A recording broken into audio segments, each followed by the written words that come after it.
Hello Proponomics people, and welcome to this week's 4 Pillars of Property Investment video. And this video is about buying portfolios, often seen as the holy grail of property investment. And I'm going to tell you a few pros and a few cons and about a few that we've bought as well. So remember, a little reminder on the 4 pillars. It's a strategic framework that I've been working on developing for a whole number of years. I'm sure one day I'll make it into a book. And we're still on the first pillar at the moment, which is arguably the most important one. Deals, deals, deals, supply of properties.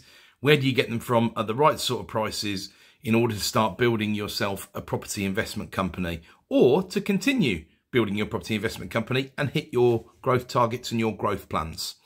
So back to portfolios. Now, one of the interesting things about portfolios is they can sometimes be characterized by a difficult vendor. Probably all the difficult vendors you've always ever seen rolled into one, to be honest with you.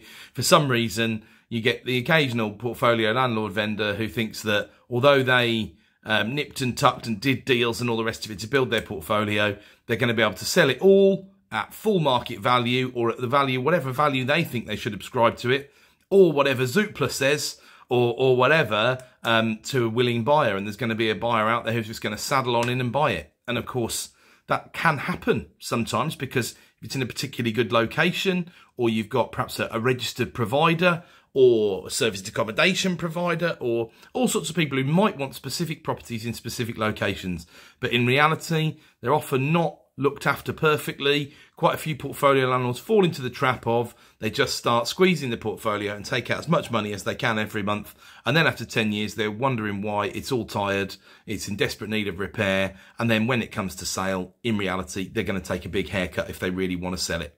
So if there are any portfolio landlords watching this who are thinking about disposing, I would say have a plan and start planning early. Because if I give you an example of one joint venture which I got involved in nearly 5 years ago now, there was effectively a change of strategy from the ultra high net worth person who'd put some money into it.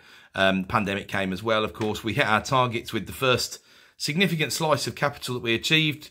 We achieved a load of purchases and had achieved a 28% uplift in terms of what we paid for those properties upon revaluation. That was all costs in, so basically money out. Which is obviously was a pretty good deal, but nonetheless, he decided to change the strategy, wanted to get back into investing in stocks and shares significantly, and therefore not exactly pulled the plug on the operation, but said that he wanted to dispose. And as a good and willing business partner, I said, well, that's no problem.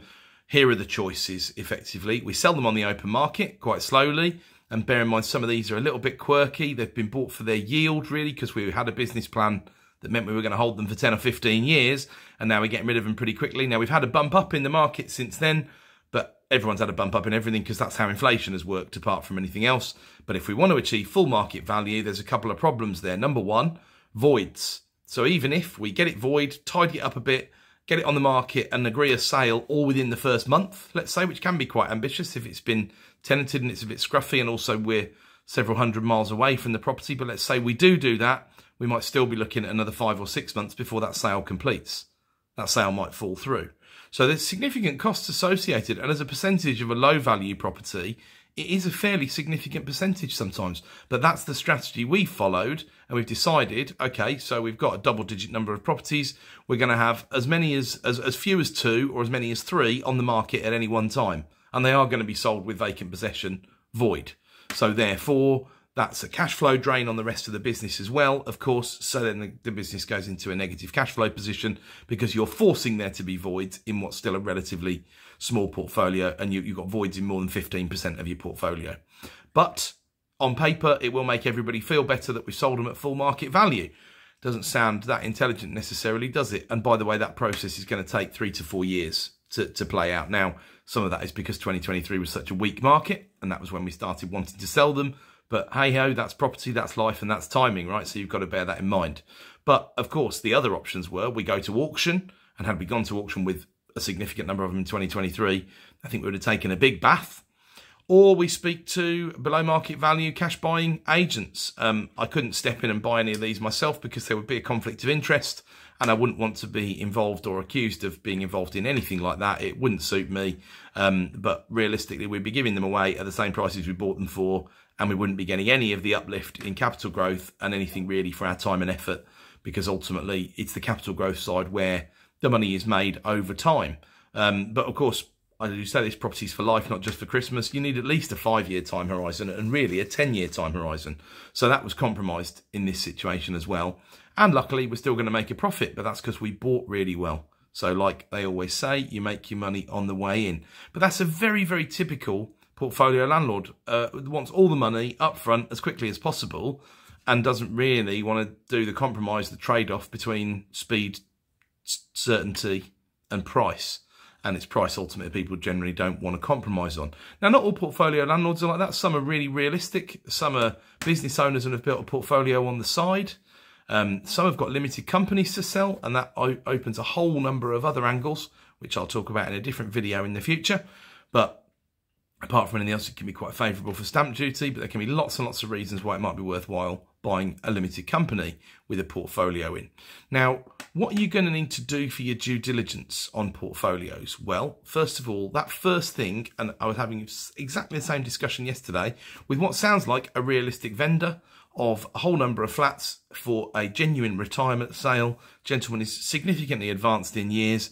He's realistic about the pricing, and he said, in not so many words, look, this is the price I want, that's the price. I don't care if it takes a while to get to that price in terms of the transaction taking a while, but that's the price that I want. So ideal if all vendors were like that, because you know exactly where they're at. There's no distress, it's thrown off, plenty of cash for him, but it's a genuine retirement sale, wants to cash in before he leaves this earth realistically, because he really is quite advanced in years.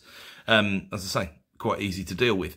But we're then looking at where are the value adds. So in this particular situation, there's a number of multi-unit freehold blocks, and the flats would have a greater value if they were split. Simple as that. So there may well be enough uplift in there to be able to do the deal without putting an absolute ton of money into it. And that's obviously the name of the game. The more money you put in, then ultimately the more returns you need. And where are those returns going to come from? Are they paper, because you're getting a paper discount, or are they real returns that you're getting in the now with cash flow and things like that? Are there any other angles?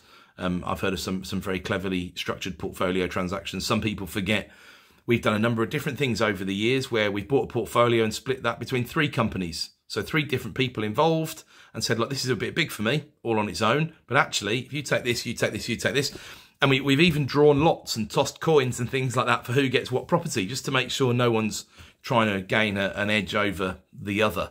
We tried to do that very fairly and transparently. So you can collaborate with people in order to buy big portfolios if they're too much for you. There are certainly some portfolios I've seen knocking around. I've even seen £40 million portfolios where they haven't got even a control sheet with all the properties on, the finance outstanding, the monthly payments, no accounts apart from the annual accounts. I've been told management accounts are for a bank. Why are you asking me for management accounts? I've been told all sorts of interesting stuff. And I've spoken to some quite realistic vendors as well, but the recent environment, of course, that it's been a double-edged sword really, because they've wanted to get rid, maybe because they're on old tracker mortgages that are now they're paying 7% on, and they're losing money in the now. They're either losing money or they're not doing the maintenance realistically, and they're not managing the properties properly. And of course, either one of those largely ends in tears and can't go on. And whilst the environment feels a lot better for those people, if they're on base rate trackers, base rate still hasn't moved, and it's probably got another 6 months before it does move. So there's still lots and lots of opportunity in that space, if and when people are realistic. But I do have to explain to people, if you're asking for £1 million cash to go into a deal, let's say, and the rest can be leveraged, I can show you the figures on an open book basis, but what sort of return do you think I'm going to be expecting on putting £1 million worth of cash?